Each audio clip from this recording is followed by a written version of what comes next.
ఈ నెల ఆంధ్రజ్యోతిలో ఛానల్లో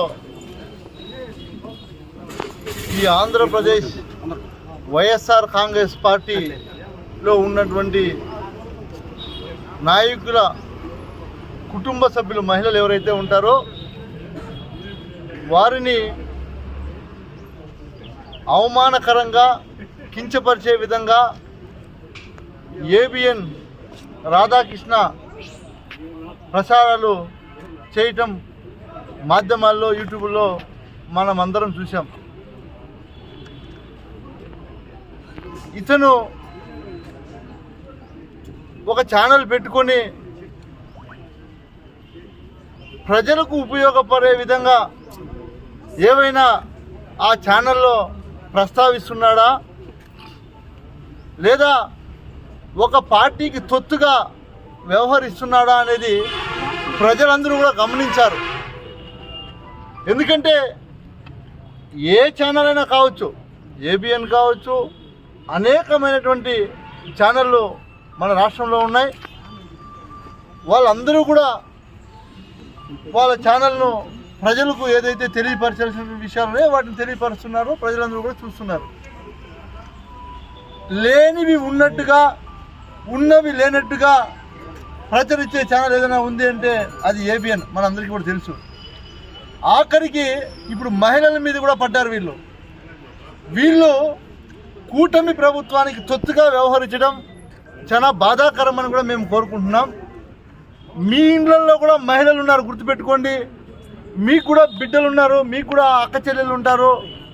ఇవి మీకు కూడా వర్తిస్తుంది అని కూడా నేను తెలియజేస్తా ఉన్నా. ఎందుకంటే నువ్వు ఎక్కడో దాక్కొని టీవీలో ఏదో ఎవరినో చేతిలో మాట్లాడించడం కరెక్ట్ కాదు.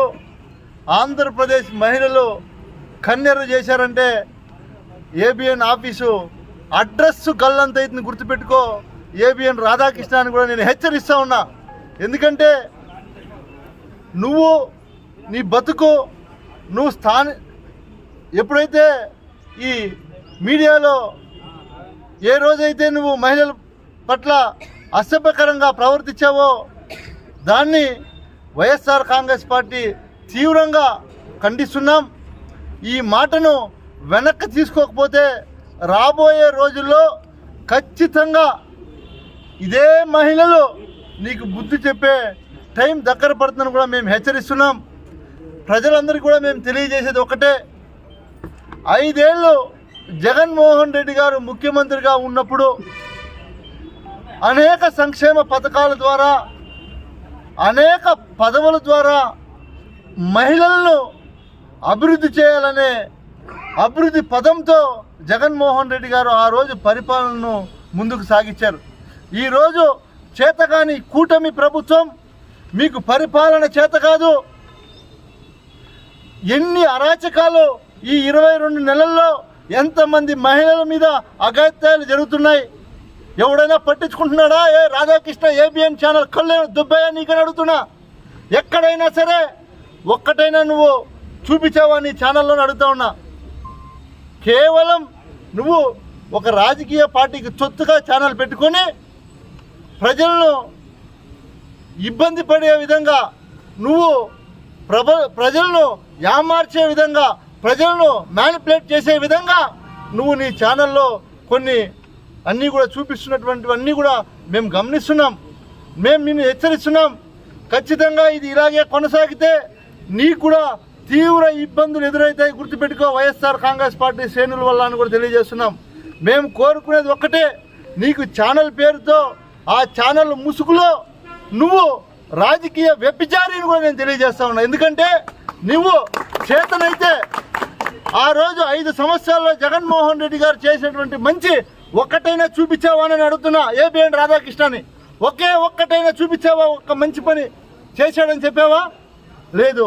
ఈరోజు నువ్వు కూటమి ప్రభుత్వం వచ్చిన తర్వాత ఇన్ని అఘాయిత్యాలు, ఇన్ని అవమానాలు పొందుతున్న మహిళల మీద ఇన్ని జరుగుతున్నా ఒక్కరోజు కూడా చూపించకపోగా ఈరోజు మళ్ళీ వైఎస్ఆర్ కాంగ్రెస్ పార్టీలో ఉన్నటువంటి ఎవరైతే కుటుంబ సభ్యులు మహిళలు ఉంటారో వారి పట్ల ఇలా మాట్లాడటం ఖండిస్తున్నాం.